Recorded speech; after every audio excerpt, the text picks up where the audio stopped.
Bienvenue à tous sur la chaîne Contes et une histoire. Je suis votre présentatrice, Céleste, et je suis ravie de vous accueillir dans un univers rempli de merveilleux contes et d'histoires captivantes. Pour nous aider à nous développer, vous pouvez regarder 30 secondes minimum des pubs qui vous sont présentées, vous abonner, aimer les vidéos, les partager et les commenter pour nous partager vos points de vue et échanger avec la communauté. Abonnez-vous dès maintenant à Contes et une histoire pour ne manquer aucune de nos fabuleuses aventures.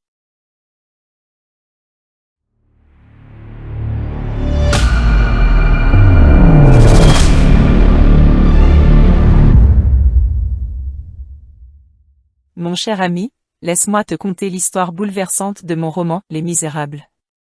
C'est une épopée qui se déroule dans la France du XIXe siècle, une époque de grands bouleversements et d'injustice sociale. Au cœur de cette saga se trouve Jean Valjean, un homme tourmenté par son passé sombre. Condamné à une peine de travaux forcés pour le vol d'un morceau de pain, il endure l'humiliation et la souffrance dans les geôles de Toulon. Mais la vie lui offre une chance de rédemption lorsqu'un évêque lui tend la main et lui pardonne ses méfaits. Libéré et décidé à se reconstruire, Jean Valjean se métamorphose en un homme nouveau, mais il reste pourchassé par l'inspecteur Javert, obsédé par la justice.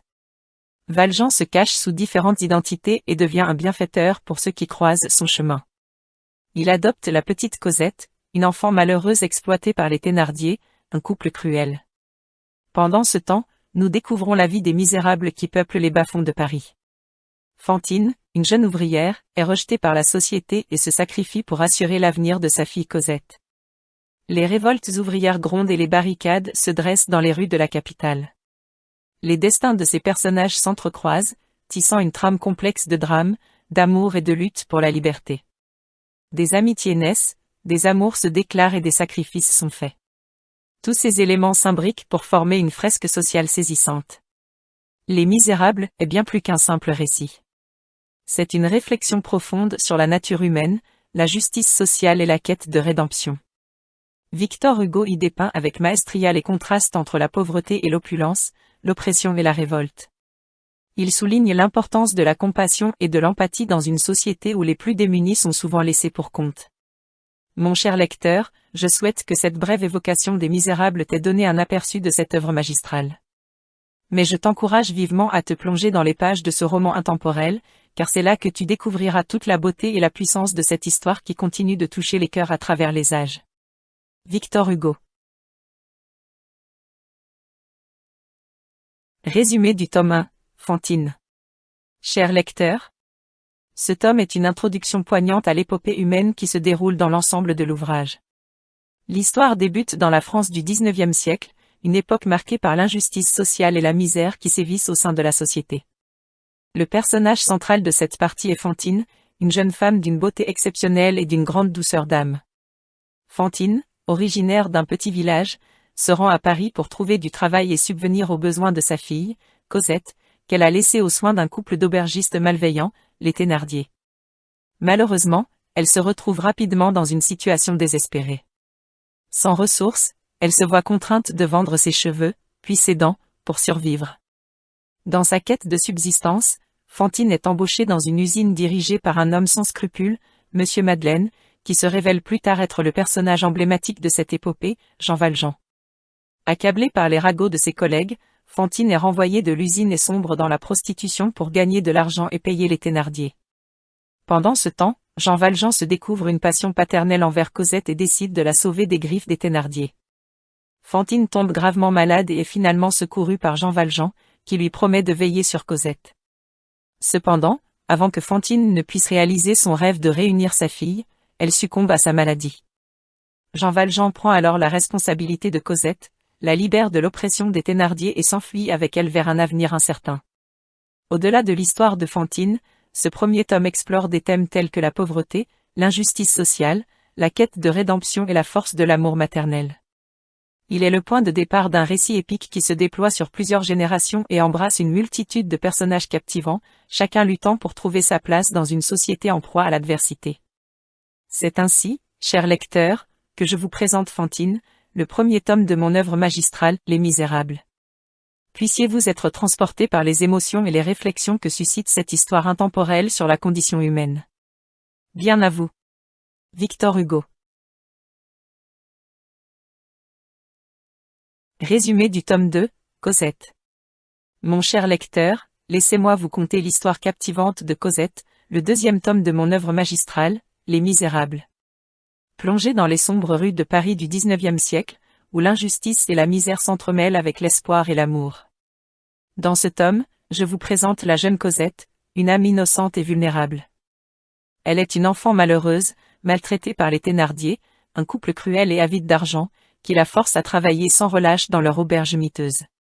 Pendant ce temps, le personnage principal de l'histoire, Jean Valjean, s'est réinventé sous l'identité de Monsieur Madeleine. Il est devenu un homme riche et influent, maire de la petite ville de Montreuil-sur-Mer. Mais malgré son succès, Valjean ne peut oublier son passé tourmenté et sa culpabilité d'ancien forçat.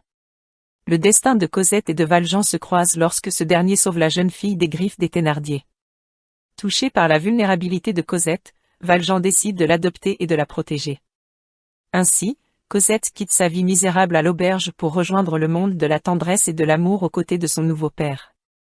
Leur vie paisible est toutefois menacée par l'inspecteur Javert, un homme obnubilé par la justice et déterminé à capturer Valjean, qu'il croit toujours être un criminel.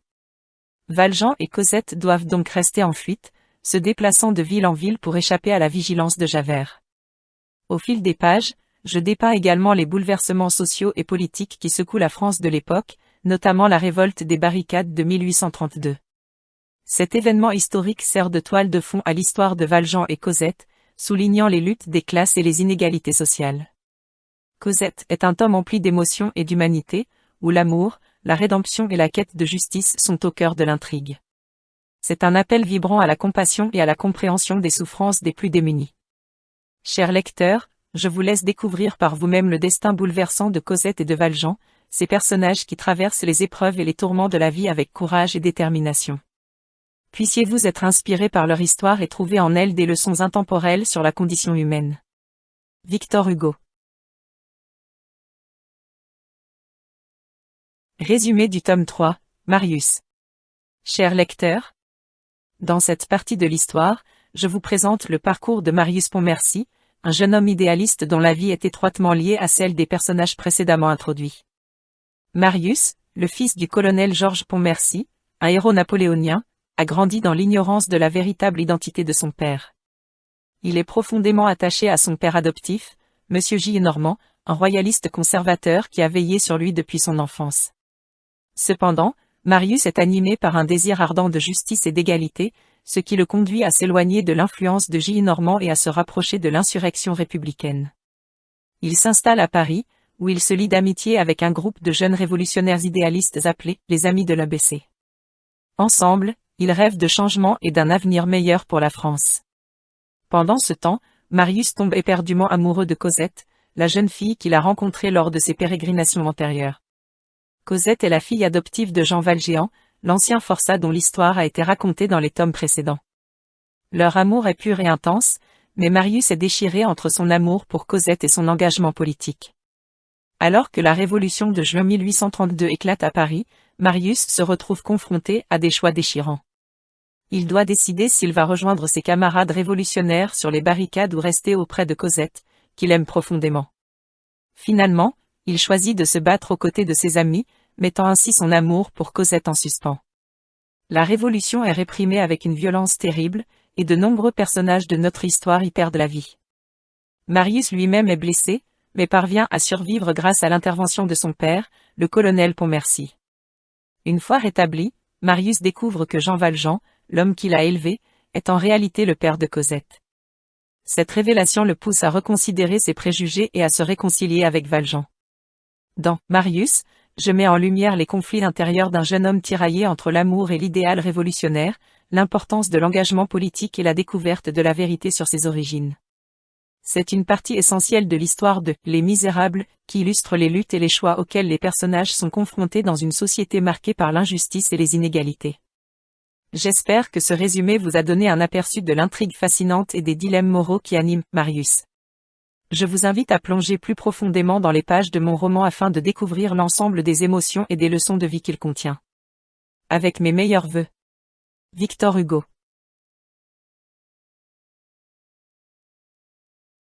Résumé du tome 4, l'idylle, rue Plumet et l'épopée rue Saint-Denis.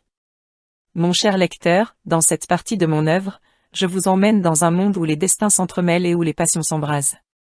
Tout d'abord, je vous transporte dans le quartier tranquille de la rue Plumet, où une idylle se développe entre Cosette, la douce jeune fille que nous connaissons déjà, et Marius, un jeune homme courageux et épris de liberté. Leur amour pur et sincère fleurit au milieu d'un décor de bonheur et de paix. Mais derrière cette apparence sereine, se cachent des forces sombres qui menacent leur bonheur. Pendant ce temps, nous découvrons également l'épopée de la rue Saint-Denis, où la révolte gronde et la misère se déchaîne. Un groupe de jeunes étudiants, guidés par Enjolras, se prépare à lutter contre l'injustice sociale. Leurs idéaux nobles et leur désir de changement les mènent à prendre les armes et à se battre pour un monde meilleur. Dans cette partie de mon récit, je dépeins la réalité crue de la pauvreté et de la violence qui règnent dans les rues de Paris. Cependant, les chemins de l'idylle de Cosette et Marius et de l'épopée révolutionnaire des étudiants se croisent lorsque la famille Thénardier, ce couple malveillant que nous connaissons bien, découvre l'identité de Jean Valjean, le héros tourmenté de mon histoire. Les Thénardier, animés par une vengeance sans pitié, tentent de détruire le bonheur fragile de Cosette et Marius. Dans cette partie de Les Misérables, je m'attache à décrire les luttes de ces différents personnages, pris entre leurs aspirations amoureuses et leur désir de justice sociale. Je souligne les contrastes entre l'intimité de la rue Plumet, empreinte de tendresse et de douceur, et le chaos révolutionnaire qui éclate dans les rues de Paris. Mon récit se termine sur une note de tension et de suspense, alors que les forces de l'amour et de la révolte se confrontent dans une ultime bataille. Le destin de mes personnages est en jeu, et seul le temps révélera le dénouement de cette histoire passionnante. J'ai tenté, à travers mes mots, de vous plonger au cœur de cette épopée humaine où les émotions et les combats s'entremêlent. Je vous invite à poursuivre votre lecture pour découvrir le dénouement de cette saga inoubliable. Victor Hugo. Résumé du tome 5, Jean Valjean. Chers lecteurs, dans ce récit, je vous entraîne plus profondément dans la vie mouvementée et complexe de mon personnage principal, Jean Valjean. Ce tome s'ouvre sur l'évasion spectaculaire de Jean Valjean du bagne de Toulon, où il a purgé une peine de 19 années pour avoir volé du pain. Maintenant libre, il se trouve dans une situation délicate, car il est recherché par Javert, un inspecteur de police inflexible. Jean Valjean trouve refuge dans le couvent de Petit Picpus, où il est accueilli par les bonnes sœurs et change son identité pour devenir l'abbé Madeleine. L'abbé Madeleine s'établit dans la petite ville de Montreuil-sur-Mer et devient rapidement un personnage respecté et apprécié. Il relance l'économie locale, crée des emplois et fait preuve d'une grande générosité envers les plus démunis. Parmi ces derniers se trouve Fantine, une jeune femme qui a été contrainte de se prostituer pour subvenir aux besoins de sa fille, Cosette. Fantine tombe malade et Jean Valjean promet de prendre soin de Cosette. Le destin de Jean Valjean bascule lorsqu'il est confronté à son ennemi juré, Javert. Cependant, plutôt que de le capturer, Javert se retrouve dans une situation de conflit moral. Il est témoin de la bonté et de l'humanité de Jean Valjean et se rend compte qu'il est plus qu'un simple criminel. Incapable de concilier cette réalité avec sa vision rigide de la loi, Javert décide de se suicider. Jean Valjean, désormais libre de la persécution de Javert, prend Cosette avec lui et s'enfuit à Paris. Là, il se retrouve plongé dans les tumultes de la Révolution de 1832. Pendant les événements sanglants de l'insurrection, Jean Valjean fait preuve d'une bravoure incroyable et risque sa vie pour aider d'autres révolutionnaires, notamment Marius, le jeune homme dont Cosette est tombée amoureuse. Le tome se conclut par une série de tragédies, alors que Jean Valjean est blessé lors de la bataille de la barricade et tombe gravement malade. Au seuil de la mort, il révèle son passé à Marius et Cosette, avant de leur demander de se marier. Une fois leur union scellée, Jean Valjean trouve enfin la paix et rend son dernier souffle, sachant qu'il a accompli sa mission de rédemption. Ainsi se termine le 5e tome des Misérables, où Jean Valjean, un homme autrefois brisé par les injustices de la société, trouve la rédemption et l'amour, même dans les moments les plus sombres.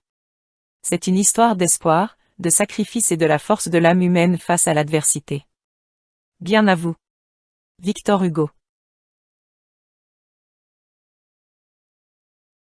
Conclusion moralisatrice par l'auteur. Mon cher lecteur, il est temps pour moi de conclure cette épopée des Misérables, une histoire qui a dévoilé les vérités les plus profondes de l'âme humaine. Tout au long de ce récit, j'ai cherché à exposer les injustices sociales et les souffrances endurées par les plus vulnérables de notre société. Les Misérables, ces hommes et femmes oubliés de tous, m'ont inspiré à partager leur histoire afin de susciter une réflexion et, je l'espère, un changement dans le cœur de mes contemporains. À travers les personnages inoubliables de Jean Valjean, Cosette, Fantine, Marius et tant d'autres, j'ai exploré les thèmes de l'amour, de la rédemption, de la lutte pour la justice et de la quête de sens.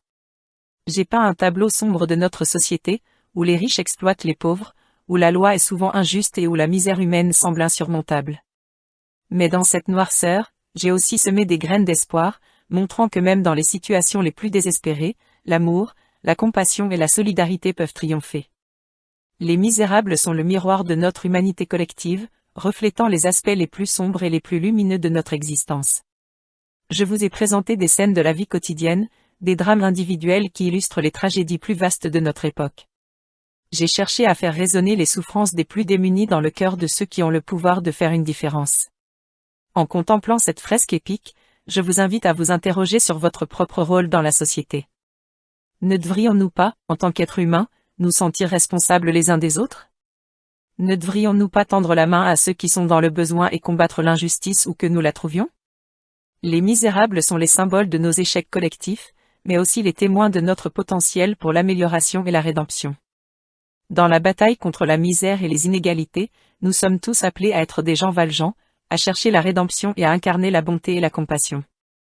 Nous devons être des gardiens des droits de chaque être humain, et ce, peu importe leur origine, leur classe sociale ou leur apparence. Chaque vie est précieuse et mérite d'être respectée. Mes amis, rappelez-vous que le véritable progrès d'une société se mesure à la manière dont elle traite ses membres les plus faibles. La richesse ne doit pas être utilisée pour opprimer, mais pour soulager les souffrances et éliminer les inégalités. Les lois ne doivent pas être des chaînes qui entravent la justice, mais des outils qui la servent. La révolution ne doit pas être synonyme de violence et de destruction, mais de transformation profonde et durable. Puissent les Misérables être plus qu'un simple récit, plus qu'un roman. Puissent-ils être un appel à l'action, une invitation à l'empathie et à la réflexion.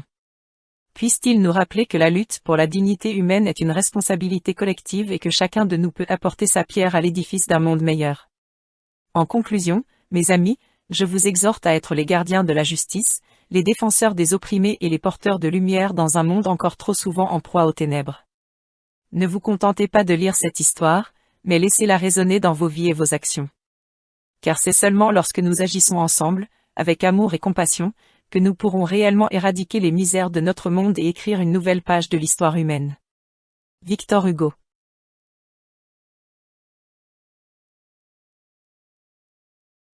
Moralité du rôle de Jean Valjean. Cher ami. Mon parcours tumultueux, façonné par l'injustice, la misère et la lutte pour la liberté, a transcendé les limites d'une simple histoire pour devenir une véritable parabole de l'humanité. En tant que Jean Valjean, j'ai été le symbole vivant des paradoxes de l'existence. J'ai été à la fois le coupable et la victime, le voleur et l'homme de bien, le misérable et le héros. Ma vie était un véritable champ de bataille entre le bien et le mal, où chaque victoire était une victoire sur moi-même. À travers ma transformation, Victor Hugo a transmis un message intemporel, celui de la rédemption et de la capacité inhérente de l'homme à se relever, peu importe ses erreurs passées. Mon périple, des ténèbres de la prison aux lueurs de l'amour et de la compassion, a été un voyage marqué par la souffrance, mais également par l'espoir. J'ai été façonné par la rencontre avec l'évêque Myriel, dont l'acte de bonté désintéressée a éclairé mon chemin obscur. Cet homme sage m'a montré que la miséricorde et la générosité peuvent ébranler les fondements de la haine et de l'amertume. Son geste m'a ouvert les yeux sur la possibilité d'une vie meilleure, et il a été le catalyseur de ma transformation. Au fil des pages, j'ai rencontré d'autres âmes égarées, des personnages qui reflétaient les aspects les plus sombres et les plus lumineux de la nature humaine. Fantine, Cosette, Marius et bien d'autres ont croisé mon chemin, chacun d'entre eux apportant une leçon précieuse sur la condition humaine et le pouvoir de la compassion. Grâce à eux, j'ai appris que notre destinée est en partie forgée par les choix que nous faisons et par l'amour que nous donnons aux autres. Ma vie était un combat constant contre l'oppression, incarné par l'inspecteur Javert. Dans son obstination à me traquer, j'ai vu l'expression la plus extrême de la justice rigide, dépourvue de pitié et de compréhension. Mais même dans ce face-à-face avec mon plus grand adversaire, j'ai su rester fidèle à mes principes de miséricorde et de pardon. En épargnant sa vie, j'ai démontré que l'empathie peut triompher de la vengeance, et que chaque individu a le pouvoir de changer les cœurs, même celui d'un homme tel que Javert. Ainsi, en regardant en arrière, je vois mon parcours comme une métaphore de l'humanité tout entière. Nous sommes tous confrontés à des choix moraux, à des moments où notre conscience nous pousse à prendre position. Et c'est dans ces moments cruciaux que notre véritable nature se révèle. Victor Hugo, à travers mon histoire, a cherché à nous rappeler que même dans les situations les plus désespérées, même lorsque nous avons commis des erreurs impardonnables, nous avons toujours la capacité de nous racheter et de créer un monde meilleur. Mon rôle en tant que Jean Valjean dans Les Misérables est un rappel poignant de l'importance de l'amour, de la compassion et du pardon dans notre société. C'est un appel à l'humanité tout entière pour se lever contre l'injustice, pour tendre la main à ceux qui sont dans le besoin et pour rechercher la rédemption dans nos propres vies. En fin de compte, je suis honoré d'avoir incarné le personnage de Jean Valjean, car il représente l'espoir inextinguible qui brûle dans le cœur de chaque être humain. Je suis reconnaissant envers Victor Hugo pour avoir donné vie à mon histoire et pour avoir inspiré des générations de lecteurs à chercher la vérité et la justice. Que mon exemple serve d'inspiration à tous ceux qui se sentent perdus ou désespérés. Souvenez-vous toujours que chaque instant est une occasion de se réinventer, de se relever des cendres de nos erreurs passées et de créer un avenir empreint de compassion et de rédemption. Avec tout mon amour et ma gratitude, Jean Valjean.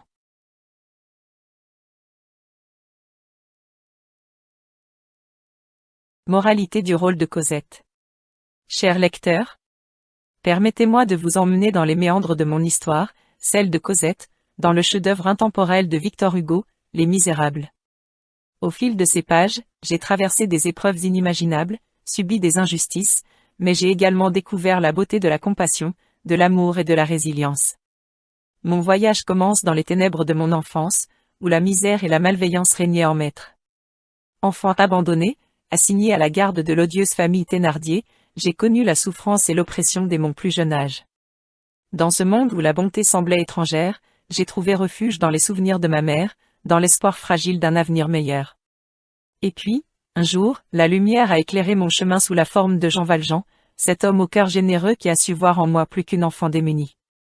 Il m'a arraché aux griffes de la misère et m'a offert un nouveau foyer, une nouvelle chance de vivre. Jean Valjean, cet homme exceptionnel, m'a appris que l'amour et la bienveillance peuvent briser les chaînes de l'adversité et guider nos pas vers la dignité. À travers mon parcours, j'ai découvert le pouvoir de la résilience et de la force intérieure. Malgré les épreuves, j'ai survécu et j'ai grandi, devenant une jeune femme à la fois forte et douce. J'ai appris à pardonner, à trouver la beauté dans les petites choses et à saisir chaque instant de bonheur avec gratitude. Dans un monde qui cherchait à m'étouffer, j'ai préservé ma bonté, mon innocence et ma volonté de croire en un avenir meilleur. Mon rôle dans Les Misérables est celui d'un symbole d'espoir et de transformation. À travers mon histoire, Victor Hugo souligne la capacité de l'être humain à se réinventer, à se relever des cendres de l'adversité. Je représente cette lumière qui peut briller même dans les endroits les plus sombres. Mon parcours est une invitation à croire en la bonté innée de l'humanité et à lutter pour la justice et l'égalité. L'histoire de Cosette est bien plus qu'un simple récit romanesque. C'est une leçon de vie qui nous rappelle que chacun d'entre nous a le pouvoir de changer le cours des choses, de transformer la souffrance en espoir, et d'illuminer le monde de notre présence bienveillante. Nous sommes tous responsables de la façon dont nous traitons les plus vulnérables parmi nous, et nous avons tous le devoir de tendre la main à ceux qui en ont besoin. En tant que Cosette, je vous exhorte à cultiver l'amour, la compassion et la solidarité dans vos vies. Que mon histoire vous inspire à faire preuve de grâce envers autrui, à combattre l'injustice et à rechercher la lumière même dans les moments les plus sombres. N'oubliez jamais que chaque petite action peut avoir un impact immense, et que le pouvoir de changer le monde réside en chacun de nous. Puissiez-vous, à travers mon récit, trouver la force et l'inspiration pour devenir des acteurs du changement, des défenseurs de la justice et des gardiens de l'espoir. Ensemble, nous pouvons forger un avenir meilleur pour tous, où la misère sera vaincue par l'abondance, l'oppression par la liberté, et où l'amour triomphera toujours sur la haine. Avec toute ma gratitude et mon espoir infini. Cosette.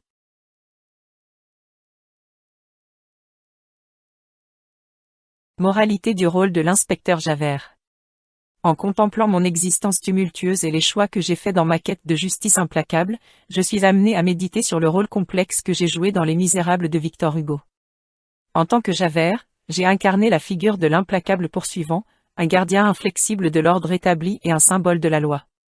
Cependant, avec le recul, je réalise maintenant les implications morales profondes de mes actions et le prix exorbitant que j'ai payé pour ma rigidité. Dans mon obsession de traquer le forçat Jean Valjean, j'ai négligé de considérer l'humanité complexe qui se cache derrière chaque individu. Je me suis enfermé dans une vision étroite de la justice, dans laquelle les criminels étaient condamnés à jamais à leur passé et incapables de se racheter. Mais en faisant cela, je me suis moi-même égaré, perdant de vue les nuances et les possibilités de rédemption qui existent en chacun de nous. Mon incapacité à remettre en question ma propre vision du bien et du mal a finalement conduit à ma propre chute. Lorsque Jean Valjean m'a épargné la vie dans le but de préserver ma dignité et mon honneur, mes fondements moraux ont été ébranlés. J'ai été confronté à l'incohérence de mes actions, à la réalité d'un monde où les méchants capables d'accomplir des actes de bonté et les justes capables de succomber à leur propre rigidité. La confrontation avec ma propre humanité a été insupportable. La lutte intérieure qui a suivi a mis en évidence ma faillibilité et m'a fait prendre conscience de la nécessité d'une compassion et d'une compréhension plus profonde.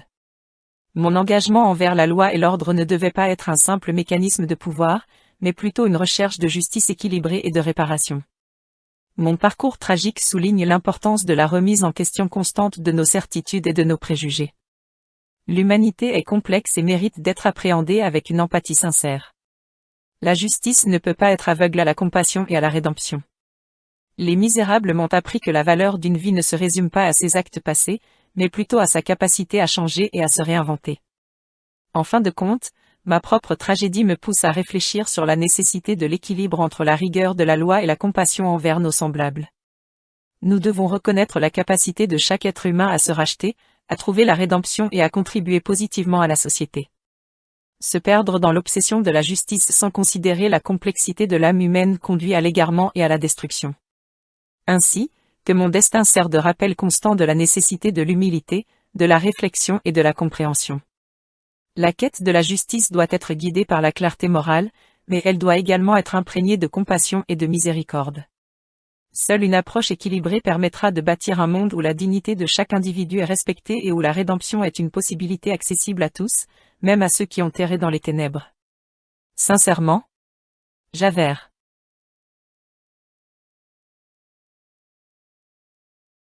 Moralité du rôle de Fantine.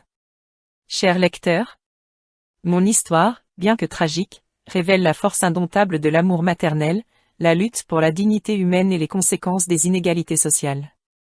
Tout d'abord, je dois souligner l'amour inconditionnel que j'ai ressenti envers ma petite Cosette. Dans un monde où la misère régnait, j'ai fait de mon mieux pour assurer son bien-être et sa sécurité.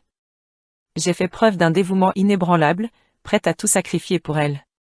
Mon amour maternel était la force motrice derrière mes actions, me poussant à supporter l'insupportable et à affronter l'indignité avec courage. C'est là que réside ma véritable grandeur, dans ma capacité à donner sans rien attendre en retour. Mon histoire illustre également la cruauté d'une société qui rejette les plus vulnérables. J'ai été victime de préjugés et d'injustices sociales, condamnée à la pauvreté et à la dégradation. Victor Hugo décrit magnifiquement les conséquences de l'inégalité, de la misère et de l'exploitation sur la condition humaine. Mon sort tragique devrait nous inciter à réfléchir sur les injustices persistantes dans notre propre société et à nous engager à créer un monde plus équitable et solidaire. En me dépeignant comme une victime innocente, Hugo met en lumière la nécessité de l'empathie et de la compassion. La souffrance et la douleur ne connaissent pas de frontières, et il est de notre devoir d'ouvrir nos yeux et nos cœurs pour soutenir ceux qui sont opprimés. Mon histoire est une invitation à agir, à tendre la main à ceux qui sont dans le besoin, à leur offrir l'espoir et la possibilité d'une vie meilleure. Enfin, je dois souligner l'importance de la rédemption et du pardon. Malgré les épreuves et les erreurs de ma vie, j'ai trouvé la rédemption dans mes derniers instants.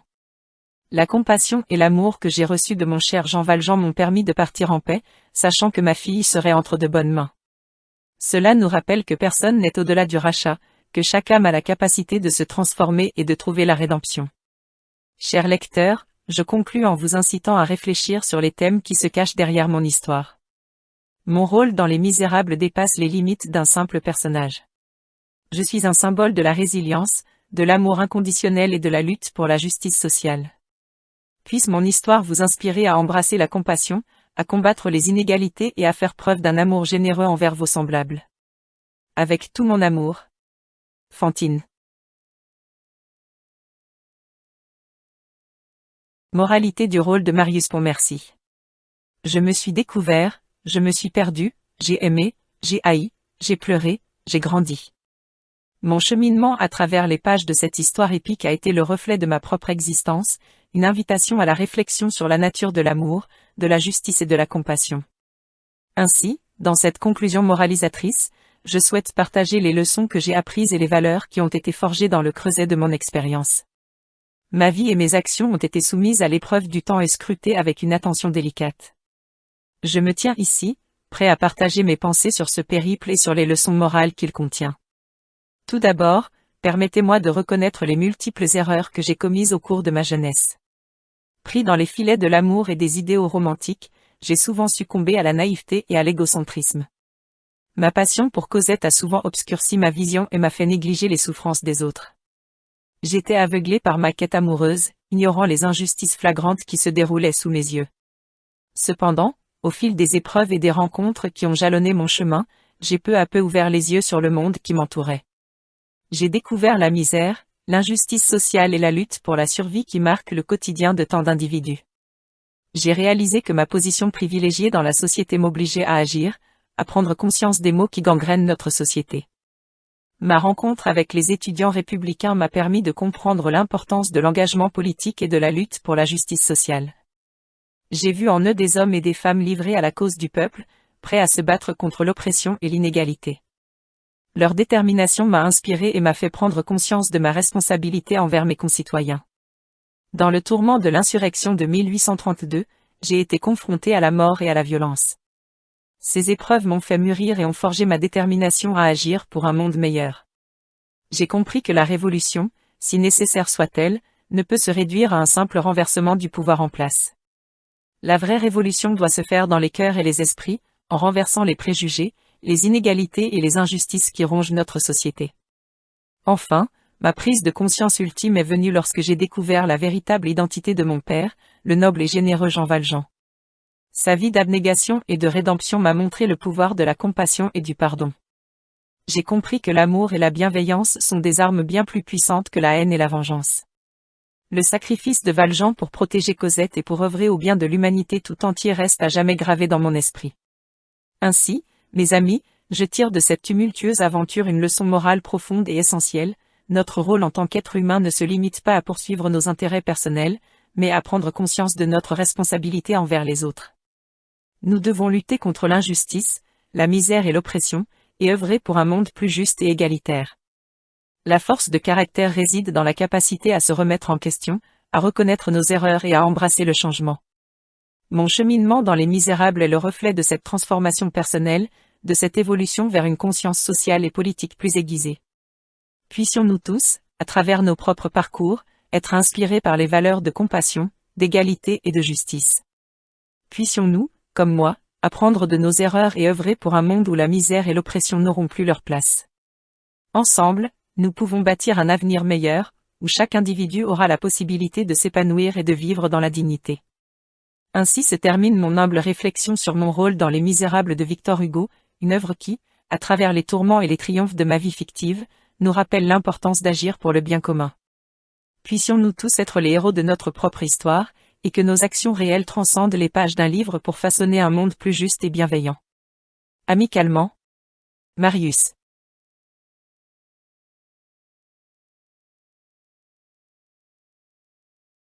Moralité du rôle de Monseigneur Myriel. Cher lecteur, il est avec humilité et gratitude que je me tiens devant vous, car j'ai été choisi comme personnage central de l'œuvre monumentale Les Misérables de Victor Hugo. En tant que Monseigneur Charles-François Bienvenu Myriel, évêque de Digne, j'ai été présenté comme un homme de vertu et de compassion, un symbole d'altruisme et de bonté dans un monde empli de misère et d'injustice. Mon rôle dans cette histoire ne peut être réduit à un simple personnage.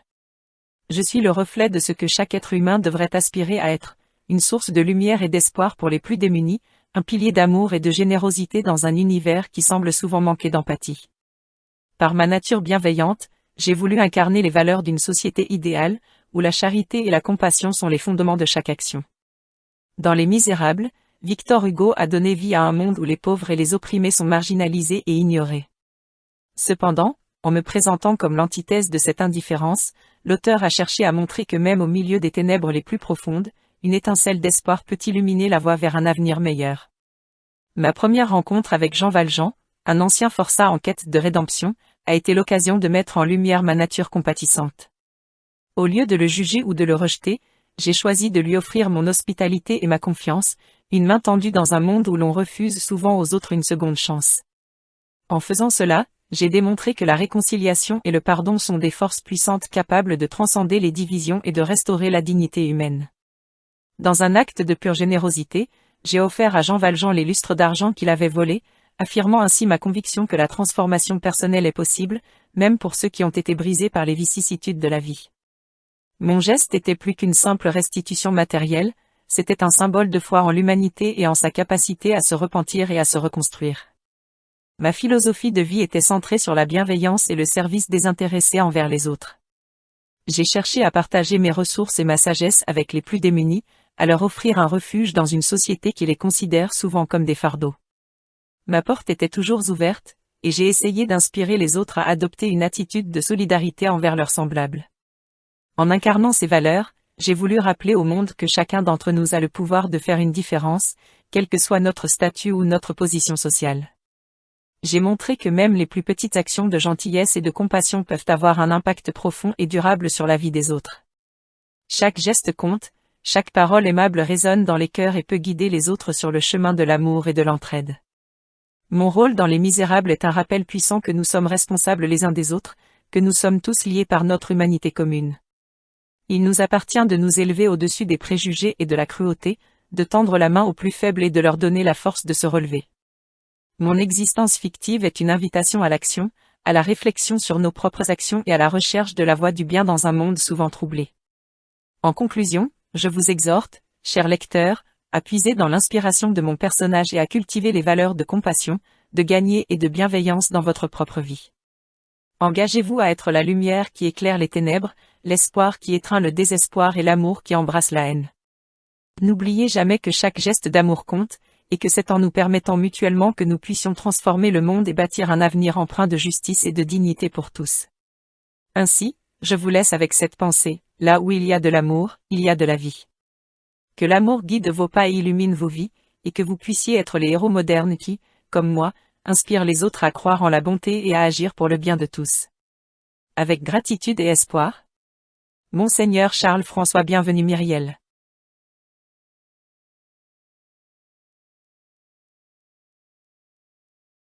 Moralité du rôle de Monsieur Thénardier. Cher lecteur, permettez-moi de m'adresser à vous avec une humble sincérité. Je suis Monsieur Thénardier, un personnage complexe et controversé de l'œuvre magistrale de Victor Hugo, Les Misérables. Il est vrai que ma présence dans ce récit ne laisse personne indifférent, et aujourd'hui, je souhaiterais profiter de cette opportunité pour livrer ma propre réflexion sur mon rôle et les enseignements qu'il peut apporter. Tout d'abord, il est essentiel de souligner que je ne suis ni un héros vertueux ni un saint homme. Mon caractère est profondément marqué par l'égoïsme, la cupidité et l'absence de scrupules. J'ai trahi, menti et exploité autrui pour servir mes propres intérêts. Je suis bien conscient que mes actions ont causé d'innombrables souffrances et ont contribué à la détresse des plus faibles. Cependant, en dépit de toutes mes imperfections, je suis aussi un produit de mon environnement. Victor Hugo, en maître de la plume, a donné vie à des personnages qui incarnent les différentes facettes de l'humanité. Je représente la face sombre de la société, celui qui exploite les plus vulnérables pour survivre.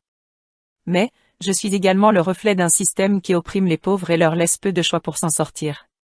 Mon rôle dans Les Misérables est donc bien plus qu'un simple personnage malveillant. Je suis une représentation symbolique de l'avidité et de la décadence morale qui peuvent se manifester en chacun de nous. Je suis une mise en garde, un rappel brutal de ce que nous pourrions devenir si nous cédons à nos plus bas instincts et si nous sacrifions notre humanité au profit de nos désirs égoïstes. Dans la trame complexe de l'histoire, j'incarne également l'idée que le mal peut être vaincu par la rédemption. À travers l'évolution de ma fille, Éponine, qui trouve le courage de faire preuve de compassion et de renoncer à notre héritage maléfique, Hugo nous rappelle qu'il y a toujours de l'espoir pour ceux qui sont prêts à changer et à embrasser une voie plus noble. Ainsi, mes chers lecteurs, je vous invite à méditer sur ma présence dans Les Misérables. N'y voyez pas seulement le portrait d'un homme sans scrupules, mais plutôt une invitation à la réflexion sur notre propre nature. Puissions-nous être conscients de nos choix et de leur impact sur ceux qui nous entourent. Puissions-nous trouver la force d'éviter la tentation de la cruauté et de l'égoïsme, et embrasser plutôt la compassion et la générosité. N'oubliez pas que nous sommes tous faillibles, mais que nous avons également en nous le potentiel d'évoluer et de grandir. C'est en reconnaissant nos propres défauts et en travaillant activement à les corriger que nous pourrons nous élever au-dessus de notre condition et laisser une empreinte positive sur le monde qui nous entoure. En conclusion, je vous exhorte à tirer des leçons de mon rôle dans Les Misérables. Utilisez-le comme un miroir pour sonder votre propre âme et trouver la volonté de devenir des êtres humains meilleurs, plus empathiques et plus bienveillants. Car c'est dans cette transformation personnelle que réside la véritable essence de la rédemption. Cordialement, Monsieur Thénardier.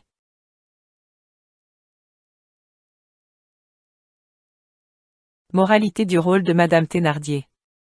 Mon cher lecteur, en tant que Madame Thénardier, je suis consciente que mon personnage suscite des émotions contrastées, allant de la répulsion à la pitié.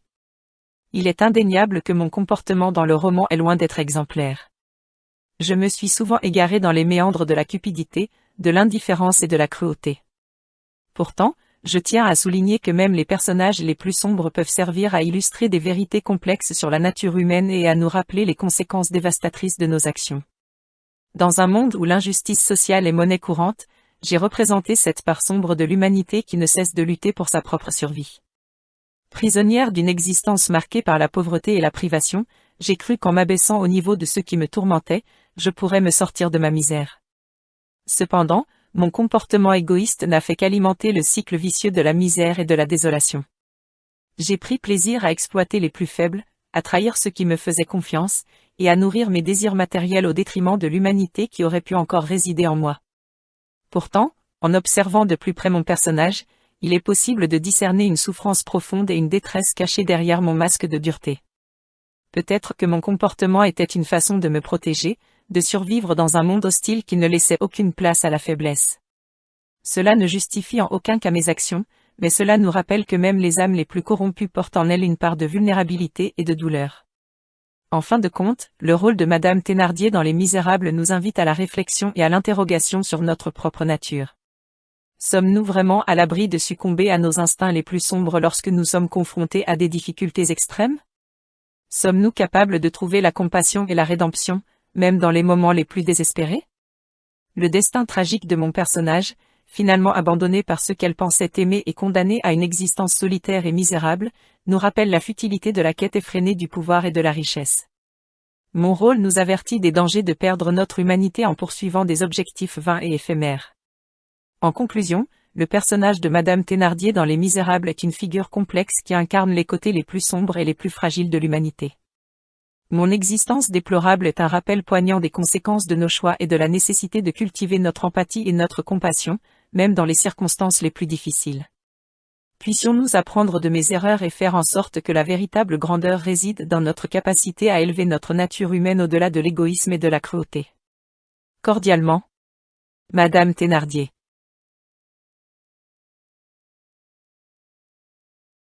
Moralité du rôle d'Éponine. Tout d'abord, il est important de reconnaître que ma vie a été marquée par la douleur et la tragédie depuis ma plus tendre enfance. Abandonnée par mes parents, je suis devenue une enfant des rues, condamnée à survivre dans un monde impitoyable. Cependant, malgré ces circonstances difficiles, j'ai gardé mon esprit vif et ma détermination inébranlable. Mon amour inconditionnel pour Marius, un homme qui ne pouvait jamais m'appartenir, a été à la fois ma bénédiction et ma malédiction. J'ai sacrifié mon bonheur personnel pour le voir heureux, même si cela signifiait me condamner à une existence solitaire et douloureuse. Certains pourraient dire que j'ai été aveuglé par mon amour, mais pour moi, cela représentait la seule lueur d'espoir dans un monde sombre. Mon rôle dans Les Misérables est souvent perçu comme celui d'une amoureuse éplorée, mais je pense qu'il est plus juste de me considérer comme un symbole de l'amour désintéressé et du sacrifice. J'ai donné ma vie pour protéger Marius, pour lui permettre de vivre et d'aimer une autre femme. C'est un acte d'altruisme pur, dépourvu de toute attente de récompense.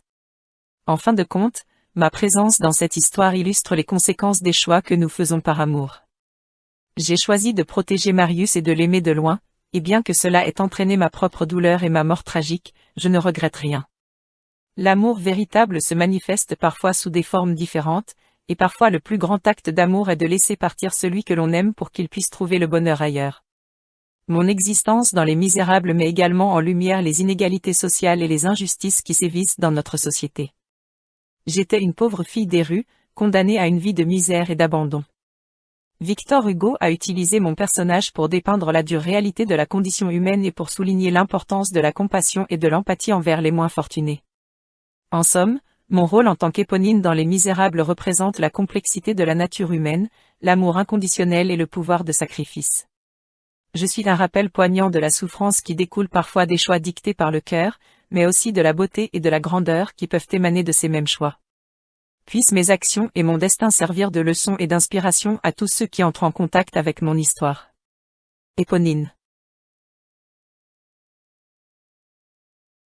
Moralité du rôle de Monsieur Gillenormand. En tant que personnage de cette histoire, j'incarne une facette complexe de la société, celle de l'Ancien Régime, conservatrice et attachée aux valeurs traditionnelles. Cependant, au fil du récit, je me rends compte des limites de mes propres convictions et de l'importance d'évoluer avec le temps. Tout d'abord, il est essentiel de souligner que mon personnage est profondément ancré dans son époque. Je suis un homme fier, fier de mon nom, fier de mon rang, et fier de mon influence sur ceux qui m'entourent. J'ai été élevé dans un monde où la hiérarchie sociale était immuable, où les privilèges étaient accordés de naissance et où l'autorité était respectée sans question. Cependant, mon parcours au sein de l'histoire met en lumière les effets dévastateurs de cette rigidité sociale sur les individus. Mon rôle dans la vie de mon petit-fils, Marius, est révélateur de cette prise de conscience progressive. Au début, je tente de l'influencer, de le façonner à mon image, de l'endoctriner dans les valeurs conservatrices qui m'ont été inculquées. Je souhaite qu'il perpétue la tradition familiale et épouse une femme de notre classe sociale. Mais la résistance de Marius et son amour pour Cosette, une jeune femme de condition modeste, me font peu à peu réaliser que l'amour véritable et l'épanouissement personnel ne peuvent être dictés par des normes sociales. Victor Hugo nous dépeint le changement sociétal qui s'opère autour de moi, avec l'émergence d'une nouvelle ère, fondée sur l'égalité et la justice. La révolution de 1830 et les idéaux de la République commencent à briser les chaînes du passé. Au milieu de ce tumulte, je me retrouve confronté à mes propres contradictions. J'ai soutenu la monarchie, j'ai défendu les privilèges, mais je ne peux ignorer l'injustice qui persiste dans notre société.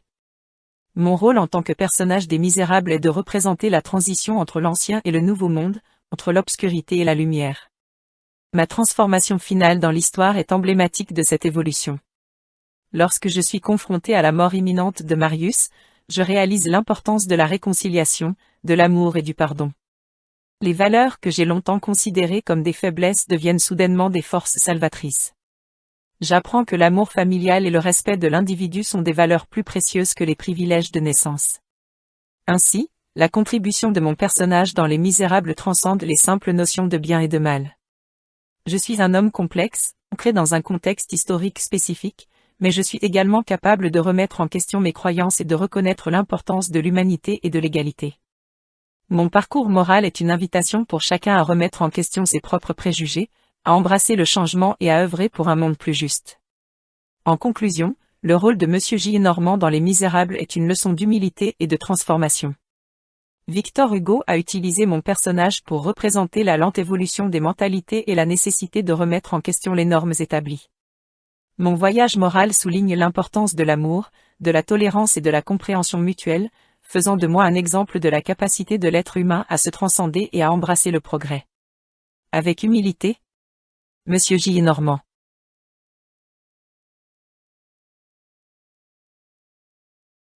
Moralité du rôle de Gavroche. Chers amis, en tant que Gavroche, je me tiens devant vous, témoin de mon époque tourmentée, dans un Paris ravagé par la misère et l'injustice.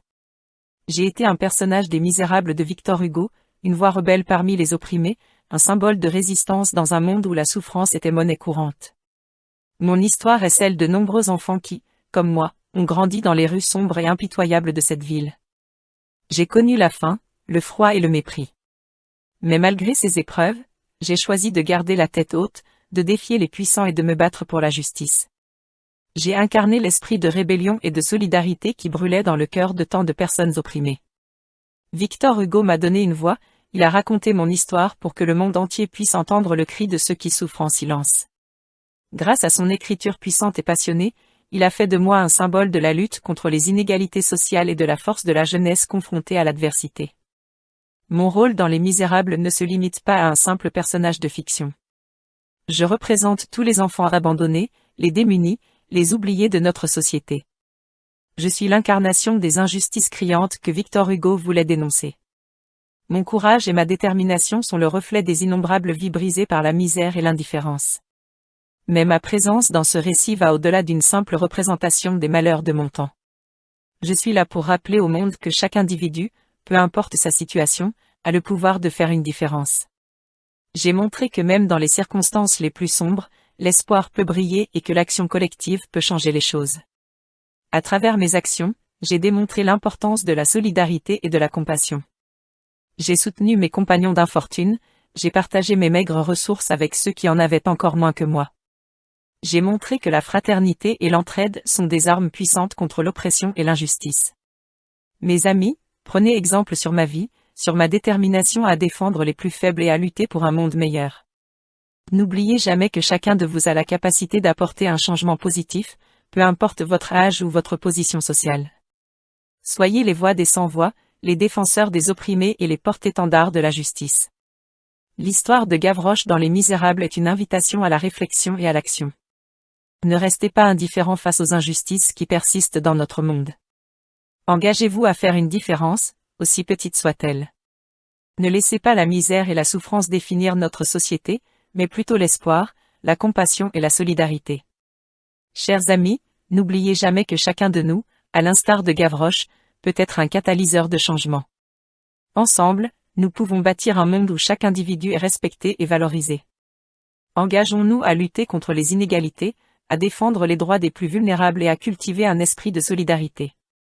Que l'esprit de Gavroche vive en nous tous, afin que son héritage de courage et d'espoir se perpétue à travers les générations. Que nous soyons les acteurs d'un monde meilleur, où la justice triomphe et où les rêves des opprimés peuvent enfin se réaliser. Avec tout mon amour et ma gratitude. Gavroche.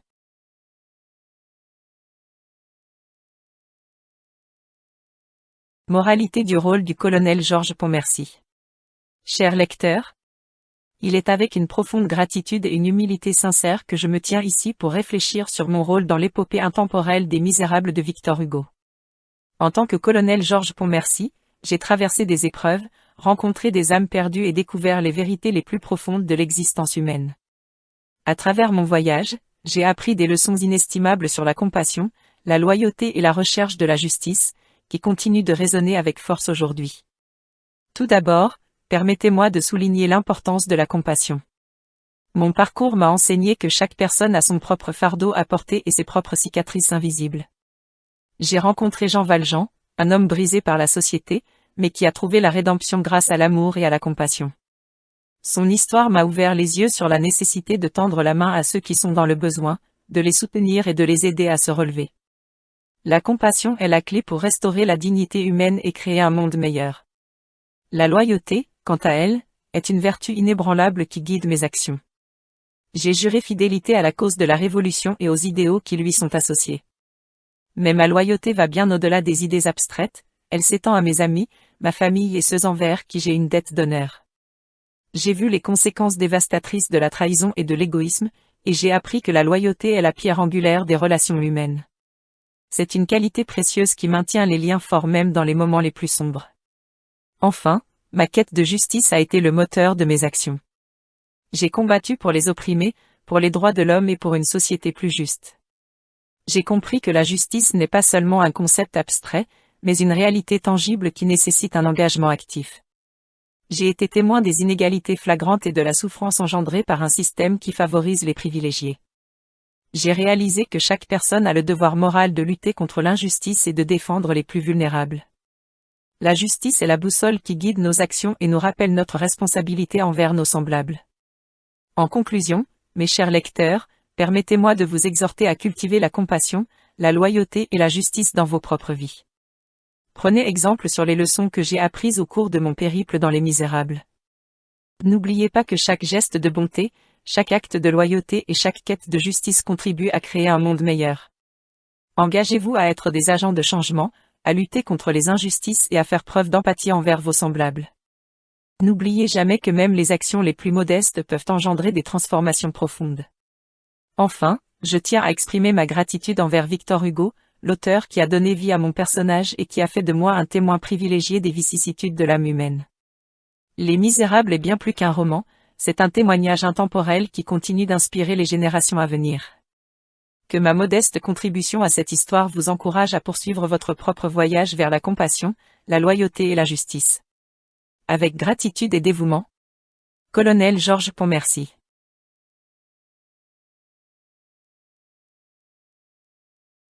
Moralité du rôle de Enjolras. Cher lecteur, à travers les pages des Misérables de Victor Hugo, vous avez pu contempler le portrait d'un homme qui a consacré sa vie à une cause plus grande que lui-même. Enjolras, c'est mon nom, et je suis bien conscient que mon rôle dans cette histoire ne se limite pas à un simple personnage fictif, mais incarne plutôt les idéaux qui transcendent les limites du temps et de l'espace. J'ai été présenté comme un jeune homme fougueux, ardent et déterminé, mais derrière cette image se cache une véritable quête pour la justice et la liberté. J'ai consacré chaque instant de ma vie à la lutte contre l'oppression et l'injustice sociale.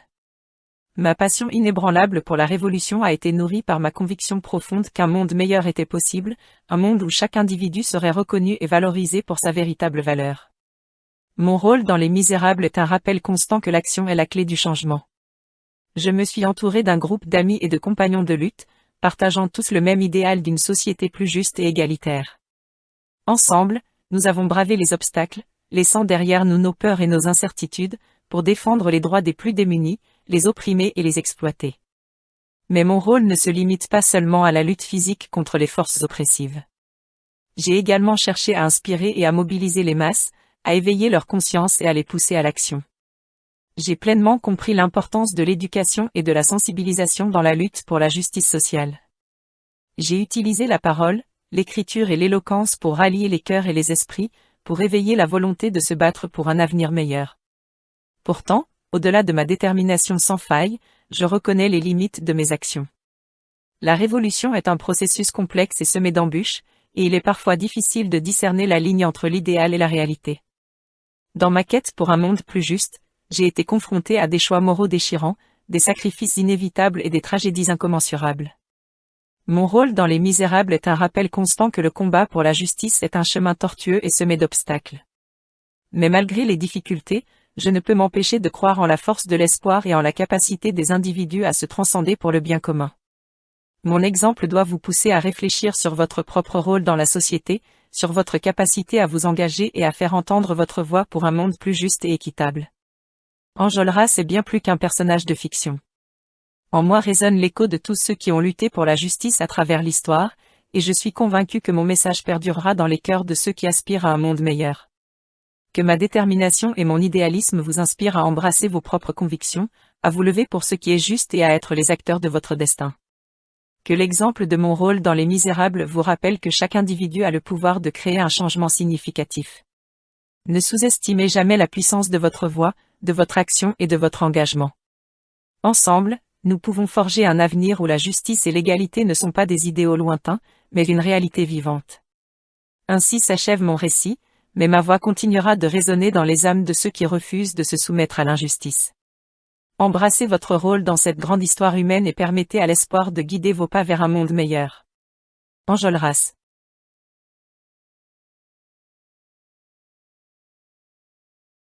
Moralité du rôle de Fauchelevent.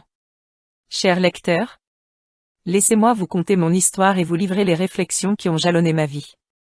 Je suis Fauchelevent, un humble jardinier dont le destin s'est entremêlé avec celui des personnages des Misérables de Victor Hugo. Ma modeste existence a été illuminée par la rencontre avec Jean Valjean, Cosette et bien d'autres âmes égarées dans l'obscurité de la misère et de l'injustice. Au fil des pages de ce roman, nous sommes confrontés à des portraits poignants de la condition humaine, où l'espoir côtoie le désespoir, où la lumière se fond avec les ténèbres. Mon rôle, en tant que personnage secondaire, peut sembler insignifiant aux yeux de certains, mais il détient une signification profonde dans l'ensemble de l'œuvre. J'ai été introduit dans l'histoire comme le jardinier du couvent où Jean Valjean trouve refuge avec la jeune Cosette. Mon apparence humble et ma vie tranquille ne reflètent en rien la force de ma moralité intérieure. En effet, lorsque Jean Valjean se trouve pris au piège sous une charrette, c'est moi qui surgis telle une providence, prêt à risquer ma propre vie pour sauver la sienne. Ce geste n'était pas motivé par une recherche de reconnaissance ou de récompense, mais par une conviction profonde que chaque être humain mérite une chance de se racheter et d'être sauvé. Ainsi, ma modeste existence se transforme en une allégorie de l'altruisme et de la bonté qui résident en chacun de nous. Victor Hugo a utilisé mon personnage pour illustrer l'importance de l'empathie et de l'aide mutuelle dans notre société. Il nous rappelle que chaque geste de générosité, aussi petit soit-il en apparence, peut engendrer des conséquences bien au-delà de notre compréhension initiale. Ma rencontre avec Jean Valjean et Cosette m'a également permis de comprendre que le véritable bonheur réside dans le partage et l'amour désintéressé. J'ai pu témoigner de la transformation profonde de Jean Valjean, qui, grâce à son amour pour Cosette, s'est élevé au-dessus de sa condition d'ancien forçat pour devenir un homme bon et généreux. Cette leçon de rédemption nous enseigne que le passé ne définit pas notre avenir et que nous avons tous le pouvoir de changer et de faire le bien. En contemplant les nombreux drames et les inégalités sociales dépeints dans Les Misérables, je me suis rendu compte que le véritable combat réside dans la lutte contre les injustices et les préjugés de notre société.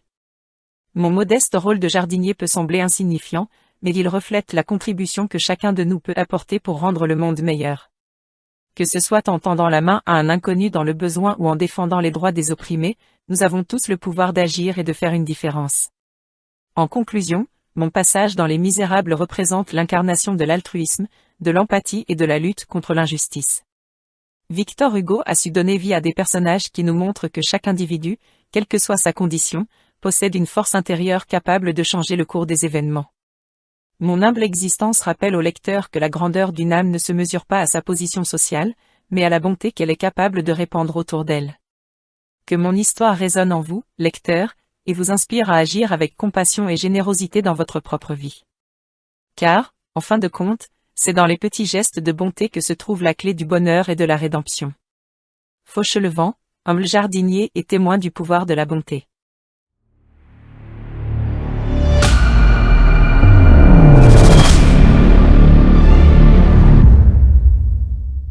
Pour nous aider à nous développer, vous pouvez regarder 30 secondes minimum des pubs qui vous sont présentées, vous abonner, aimer les vidéos, les partager et les commenter pour nous partager vos points de vue et échanger avec la communauté. Abonnez-vous dès maintenant à Conte une histoire pour ne manquer aucune de nos fabuleuses aventures.